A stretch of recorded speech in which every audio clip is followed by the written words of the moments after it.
इन्हें बंदे रखे थे कभी बात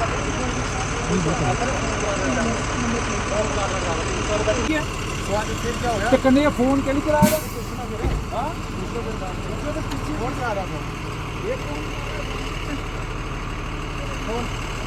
बंदे रखे थे कभी नंबर प्लेट जान लो हमें क्या प्रॉब्लम हो रही है। बंदे मरवाओगे रोड नहीं देख रहे रोड कैसी है। बंदे का बैठे उनके कुछ कौन चला रहे हैं बहुत कैमरे अंदर है यार कोई गल नहीं हां कुछ ना एक अपने गेयर दे होई ਜਾਂਦਾ ਜਿਹਦੇ गेयर पे गेयर लाना मुझे चाहिए इतना पकड़ा जो जो निकल बाल दिखो चक्कर में मैं बड़ा पड़ा बैठा तो बंदा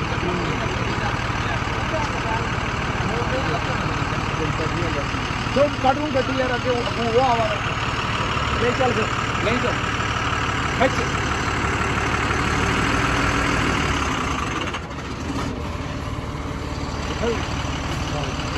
अपने गेयर दे होई ਜਾਂਦਾ ਜਿਹਦੇ गेयर पे गेयर लाना मुझे चाहिए जो जो निकल बाल दिखो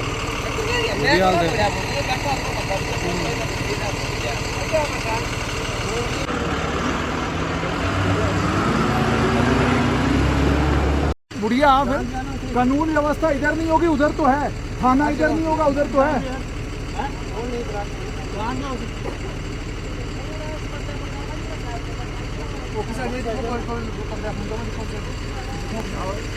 बिठा के रखी है तो करने फोन के लिए चला रहा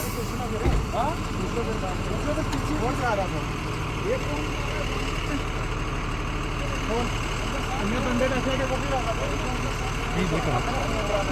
नंबर प्लेट जान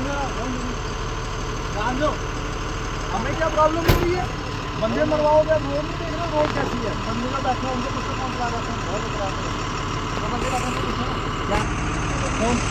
इन्हें बंदे रखे थे कभी बात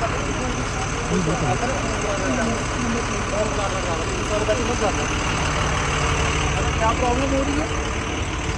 देख ली वीडियो आपने। उधमपुर से पंचैरी का रास्ता है और इस उधमपुर से पंचैरी के रास्ते के ऊपर ये खतरनाक बसें चलती हैं। अंजर पंजर हिले हुए इन बसों के, बहुत पुरानी बसेस हैं ये। और उसके बाद आपने ये भी देखा होगा कि हमने कंडक्टर से पूछा, हमारी टीम ने रोककर कंडक्टर से ये पूछा कि भाई ओवरलोड क्यों किया है आपने बस में। आप जानते हैं रास्ता इतना ख़राब है, इस खराब रास्ते के ऊपर ओवरलोड करने की कोई तुक नहीं बनती। अगले ने कहा जाइए जाइए जो आपने करना है करिए, यहाँ तो ऐसे ही चलता है। उसके बाद दूसरी तरफ हम ड्राइवर के पास गए, उससे मैंने पूछा कि भाई आप फ़ोन का इस्तेमाल कर रहे थे, आपके साथ 4 आदमी आपकी सीट के दाएं बाएं बैठे हुए हैं, ये कैसे आप बस चला रहे हो, बड़ा मुश्किल हो जाता है। तो उसने कहा जनाब इस रास्ते पे तो यही हाल है, क्या कर सकते हैं, हमारे पास कोई रास्ता नहीं है। मतलब ये कि उधमपुर से पंचैरी का एक तो सिंगल लेन रोड, उसके बाद एक जगह पहुंचने के बाद आपको लगभग 5-7 किलोमीटर पंचैरी तक बिल्कुल कच्चे रास्ते के ऊपर चलना पड़ता है। उस कच्चे रास्ते की अब सुना है मैंने मरम्मत की गई है, लेकिन आप सोचिए कि सिंगल लेन रोड के ऊपर ओवरलोडेड बस, और इस ओवरलोडेड बस में इतने सारे लोग, किसी नाके के ऊपर इनको रोका नहीं गया। बीच में कितने नाके आते हैं, किसी नाके पर इनको रोका नहीं गया, कोई सवाल नहीं, कोई जवाब नहीं, नहीं पूछा गया कि भाई आप ये बताइए इतनी ओवरलोडेड बस लेकर आप चल कैसे रहे हैं सिंगल लेन रोड के ऊपर, किसी ने नहीं पूछा। और उसके बाद आप ये देखिए कि उधमपुर से निकले पंचैरी तक बीच में जितने नाके आए हैं, हर नाके के ऊपर इस बस को रोककर इन सवारियों को नीचे उतारा जा सकता था और ड्राइवर को चालान भी किया जा सकता था। मगर टेम्परामेंट लोगों का ऐसा बन चुका है कि ड्राइवर चालान करने के बाद चालान की कॉपी अपने सामने रखता है और उसी ओवरलोडेड बस के साथ आगे बढ़ जाता है। मतलब ये कि उधमपुर का जिला प्रशासन जो है उसे मालूम है कि इन रोड सड़कों के ऊपर बसें किस तरीके से चलती हैं, लेकिन उधमपुर के जिला प्रशासन ने आज तक इस मामले में कोई सख्त कार्रवाई की हो, इसकी कोई डिटेल या इसकी कोई तफसील मेरे सामने नहीं है।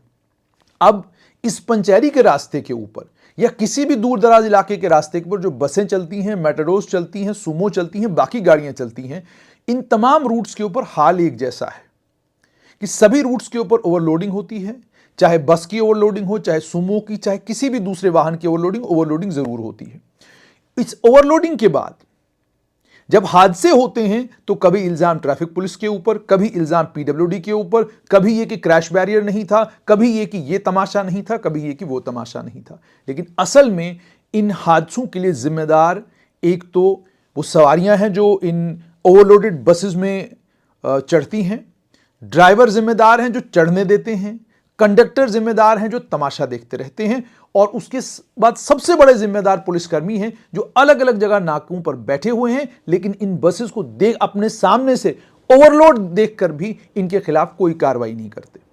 अब इन पुलिसकर्मियों का भी कोई ज्यादा कसूर नहीं, मैं इसलिए कसूर नहीं मानता क्योंकि ये भी इसी समाज से आते हैं, हमारे समाज से ही आते हैं, हम भी इसी समाज से आते हैं जिसको आदत है बचपन से ये देखने की कि बस में तो ओवरलोड होता ही है, गांव की तरफ जो बस जाती वो तो होती ही ऐसी है, तो उसे कोई फर्क इस चीज से नहीं पड़ता कि इस बस की छत पर लोग बैठे हैं, अंदर लोग बैठे हैं, पीछे लोग लटके हुए, उसको इससे कोई फर्क नहीं पड़ता। लेकिन क्या प्रशासन इन तमाम चीजों को इसी तरीके से देखता रहेगा?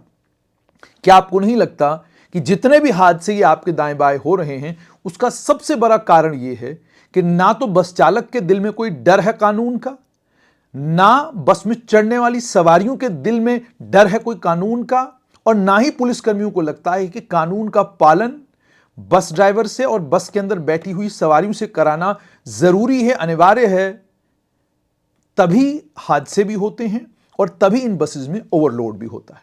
अब आप सोचिए कि अगर सवारी के अंदर भी खौफ हो कि भाई अगर मैं ओवरलोडेड बस में खड़ा हो गया तो मेरे खिलाफ कार्रवाई होगी, और ड्राइवर को भी यह खौफ हो कि अगर मैंने ओवरलोड चढ़ाया तो मेरे साथ यह हो सकता है, तो क्या आपको लगता है कोई ऐसी गलती करेगा? यानी जब तक आपका कानून सख्त ना हो, जब तक आपका कानून ऐसा ना हो जिस कानून में ओवरलोड करने वाला भी मुजरिम कहलाए और ओवरलोड करवाने वाला भी मुजरिम कहलाए, तब तक बात बनने वाली नहीं। बहुत सारी ह्यूमन राइट्स ऑर्गेनाइजेशंस और सोशल ऑर्गेनाइजेशंस अब आ जाएंगी, वो कहेंगी जनाब मासूम लोग, बेचारे लोग। कोई मासूम, कोई बेचारा नहीं होता। जब आप जानते, क्या इतनी अक्ल आप में नहीं है कि आप किस रूट पर जा रहे हैं, बस की हालत भी आप देख रहे हैं, रोड की हालत भी आपको मालूम है, उसके बावजूद आप ओवरलोडेड बस में चढ़ रहे हैं? क्या आपको नहीं लगता कि जरूरत है कि फौरन इन तमाम बसेस में कैमराज इंस्टॉल करवाए जाएं, बाज़ाब्ता इन बसेस की रिकॉर्डिंग हो? 1 मिनट की रिकॉर्डिंग भी अगर बस के अंदर बंद होती है तो ड्राइवर के खिलाफ कार्रवाई, मालिक के खिलाफ कार्रवाई, परमिट कैंसल, लाइसेंस कैंसल। इस तरह के कानून जब तक आप नहीं बनाएंगे तब तक आप मोटर व्हीकल एक्ट को दाएं से संशोधन करें या बाएं से संशोधन करें, हर साल आपका चालान का अमाउंट जो है 5 करोड़ से 10 करोड़ होगा, लेकिन आप लोग कानून का पालन करेंगे इसकी संभावनाएं लगभग ना के बराबर है। किसी ने आपका कानून नहीं मानना। डर दोनों के दिल में होना चाहिए। ड्राइवर को डर हो कि अगर मैंने ओवरलोड किया तो मेरा ड्राइविंग लाइसेंस भी कैंसिल होगा और मुझे 5 साल के लिए ड्राइविंग करने नहीं दी जाएगी, और अगर मैं पकड़ा गया इन 5 सालों में कहीं ड्राइविंग करते हुए तो मुझे साल की सजा हो जाएगी, इतना जुर्माना होगा, तभी जाकर बात बनेगी। सवारी के दिल में यह डर हो कि अगर मैं जो बस ऑलरेडी, जिस बस में सारी सीटें फिलअप हो चुकी हैं, भर गई हैं, अगर मैं इस बस में, टेम्पो ट्रैवलर में, ऑटो में या सुमो में या किसी भी गाड़ी में बैठा, कमर्शियल गाड़ी में बैठा जो ऑलरेडी जिसमें 6 सवारियों की परमिशन है, 10 की है, 8 की है, अगर मैं इसमें एक एक्स्ट्रा सवारी बैठा तो मेरे खिलाफ कार्रवाई होगी और मुझसे इतना जुर्माना वसूल किया जाएगा, मुझसे, मेरे साथ ये हो सकता है, ये हो सकता है, ये हो सकता है, तब जाकर बात बनेगी। ऐसे बात बनने वाली नहीं है। आप जितने मर्जी कानून बना लीजिए, आप जितना मर्जी सख्त ट्रैफिक पुलिस का अफसर किसी रूट पर लगाइए, थोड़ी देर के लिए जब तक वो ट्रैफिक अफसर वहां रहेगा थोड़ा बहुत बदलाव आएगा। जो ही आप उसको बदल देंगे बदलाव भी बदल जाएगा। आप जीवल चौक का हाल जम्मू में देख लीजिए। जब तक जीसी थापा वहां पर खड़े थे, जीवल चौक में बसें रुकने का नाम नहीं लेती थी, मैटाडोर वाले रुकने का नाम नहीं लेते थे। थापा दाईं तरफ हो के आ गए, उनकी ट्रांसफर हो गई और हालात वैसे के वैसे हो गए। तो कहने का मतलब साफ तौर पर यह है कि कहानियों से बात बनने वाली नहीं है। कानून बदलिए अगर आपको लोगों की जान बचानी है, और कानून को दोतरफा करिए।